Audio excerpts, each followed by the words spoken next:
not be.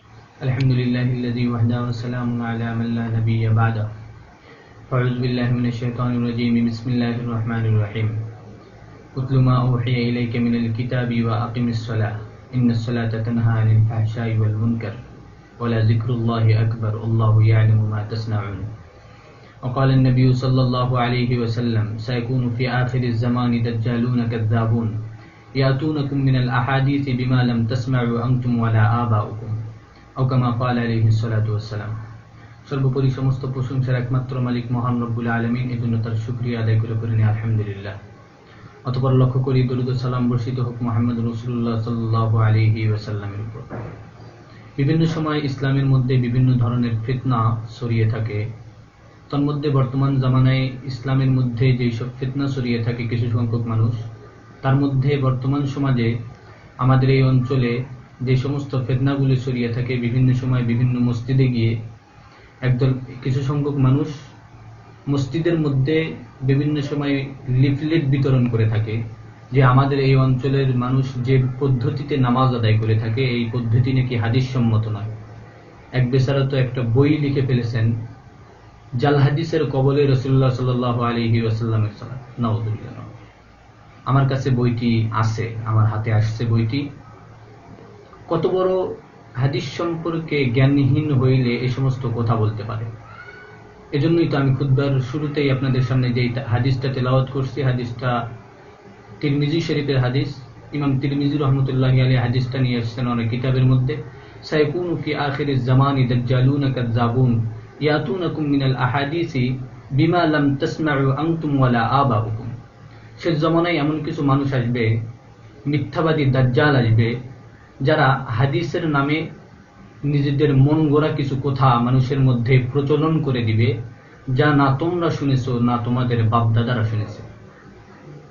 এজন্য রাহবার media আপনাদের সামনে নামাজ আমরা যেভাবে পড়ে থাকি এই নামাজটাকে আসলে হাদিস সম্মত কিনা এই বিষয়ের উপর ধারাবাহিক লেকচারের একটা ব্যবস্থা করছে। এই জন্য রাহবার মিডিয়া কর্তৃপক্ষকে আমি সাধুবাদ জানাই। আর আজকে হলো ওই ধারাবাহিক এই লেকচারের প্রথম লেকচার। আর আজকের যে আলোচ্য বিষয় সেটা হলো আমরা হাত যে কবজির উপর বেঁধে থাকি এই বাধাটা কি আসলেই হাদিস সম্মত কিনা, এটা আমরা হাদিস থেকে জেনে নিব।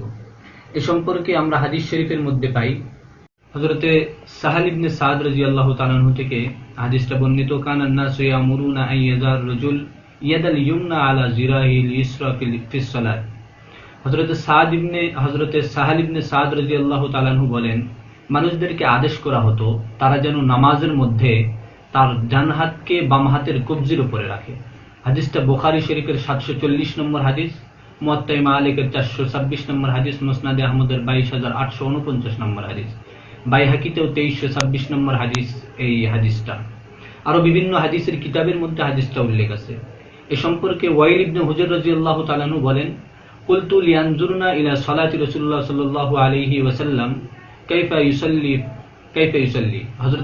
হযরতে ওয়াইল ইবনে হুজর রাদিয়াল্লাহু তাআলা আনহু বলেন, আমি একদিন মনে মনে ভাবলাম নবী আলাইহিস সালাম কিভাবে নামাজ পড়েন এটা আমি দেখব। ফা নাযারতু ইলাইহি, উনি বলেন অতঃপর আমি নবী আলাইহিস সালামের নামাজের দিকে লক্ষ্য করলাম। ফাকামা, উনি সর্বপ্রথম দাঁড়ালেন। ফাকাব্বারা, তারপর উনি তাকবীর বললেন। ওয়া রাফা ইয়াদাইহি হাত্তা হাযাতা বিউযুনাইহি সুম্মা ওয়াযা ইয়াদাহুল ইয়ুমনা আলা কাফফিহিল ইসরা ওয়ার রুসগি ওয়াস সাআদি। হযরতে ওয়াইল ইবনে হুজর রাদিয়াল্লাহু তাআলা আনহু বলেন, নবী আলাইহিস সালাম প্রথমেই দাঁড়িয়ে তাকবীর বলার পরে ওনার দুই হাতকে কান পর্যন্ত উঠাইলেন। সুম্মা ওয়াযা ইয়াদাহুল ইয়ুমনা আলা কাফফিহিল ইসরা ওয়ার রুসগি ওয়াস সাআদি, অতঃপর উনি ওনার ডান হাতকে বাম হাতের কবজির উপর রাখলেন এবং ওনার বাম হাতের পিঠ এবং পেট সহ এই ডান হাত দ্বারা এটা বেঁধে নিলেন।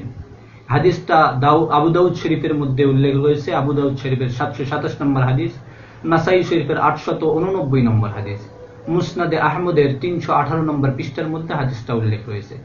মুহাদ্দিসিনে কেরামগুন হাদিসটার সনদ পর্যালোচনা করতে গিয়ে বলেছেন হাদিসটার সনদটা সহিহ। এ সম্পর্কে হযরত ওয়াইল রাদিয়াল্লাহু তাআলা আনহুর বর্ণনায় আরেকটা হাদিস রয়েছে, রাআইতু রাসূলুল্লাহ সাল্লাল্লাহু আলাইহি ওয়াসাল্লাম ইযা কানা কায়িমান ফিস সালাতি কবাযা বিয়ামিনিহি আলা শিমালিহি হযরত ওয়াইল রাদিয়াল্লাহু তাআলা আনহু বলেন, আমি নবী আলাইহিস সালামকে দেখেছি, ইজা কানা কায়িমান ফিস সালাতি, উনি যখন নামাজের জন্য দাঁড়াইতেন কবাজা বিয়ামিনিহি আলা শিমালিহি, উনি ওনার ডান হাত দ্বারা বাম হাতের কবজিকে ধরে ফেলতেন। হাদিসটা নাসাই শরীফের 888 নম্বর হাদিস, দারিকাতনির 1104 নম্বর হাদিস। এই হাদিসের সনদ পর্যালোচনা করতে গিয়ে লামাযহাবীদের শায়েখ নাসিরউদ্দিন আলবানী উনি নিজেও বলেছেন হাদিসটার সনদটা সহিহ। আল্লাহ পাক রব্বুল আলামিন আমাদেরকে হাদিস সময়ের উপর নবী আলাইহিস সালাম যেই সমস্ত হাদিসের দ্বারা আমাদেরকে নামাজের পদ্ধতি শিখিয়ে গেছেন, সহিহ হাদিস দ্বারা আমাদের শিখিয়ে দেওয়া পদ্ধতি অনুযায়ী আমাদেরকে আমল করার তৌফিক দান করুক। এ সম্পর্কে আরো হাদিস রয়েছে বিভিন্ন হাদিসের কিতাবাদির মধ্যে। আগামী পর্বে আমাদের আলোচনা থাকবে আমাদের হাতটাকে আসলে